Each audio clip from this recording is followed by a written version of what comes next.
Samajwadi party के सांसद अखिलेश यादव ने कहा कि चुनाव बैलेट पेपर से होने चाहिए क्योंकि इलेक्ट्रॉनिक डिवाइस के इस्तेमाल पर कई सवाल उठ रहे हैं। अखिलेश यादव ने यह भी कहा कि अभी तक राज्य में चल रहे एसआईआर प्रोसेस के दौरान 10 बीएलओज की जान जा चुकी है।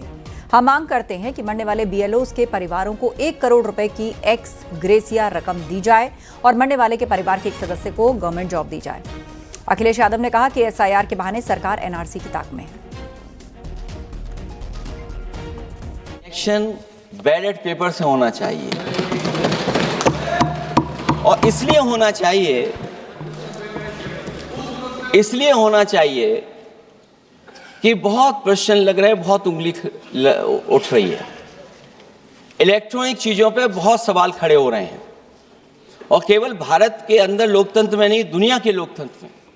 और ये जो लोग कुछ कह रहे हैं इलेक्ट्रॉनिक की बात और टेक्नोलॉजी की बात कर रहे हैं, मैं उनसे कहना चाहता हूं कि भारत और जर्मनी की तुलना कर लें, भारत और अमेरिका की तुलना कर लें, भारत की और जापान की तुलना कर लें, हम कहां खड़े हैं। अगर वो संपन्न देश जो टेक्नोलॉजी में हमसे कई गुना आगे हैं, अगर वो स्वीकार नहीं कर रहे ईवीएम, तो आखिरकार हम ईवीएम को क्यों स्वीकार कर रहे हैं। अगर उन देशों में लोकतंत्र है और बैलेट से वोट पड़ रहा है, तो यहां पर भी बैलेट से वोट पड़ना चाहिए। अध्यक्ष महोदय, मैं बाई इलेक्शन मिल्कीपुर की बात करना चाहता हूं। बाई इलेक्शन मिल्कीपुर जो अयोध्या क्षेत्र में आता है, इलेक्शन कमीशन को हम लोगों ने शिकायतें की, यहां धांधली होने जा रही है, चुनाव को हराया जाएगा। वहां की सरकार ने मिलकर के किस अधिकारी को पोस्ट करना है, किसको प्रिसाइडिंग ऑफिसर बनाना है, और हम लोगों ने रंगे हाथ पकड़ा लोगों को।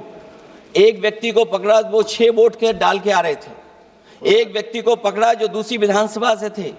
एक मंत्री जी भाग गए जो हजारों लोगों को लेकर के उस विधानसभा में आए हुए थे।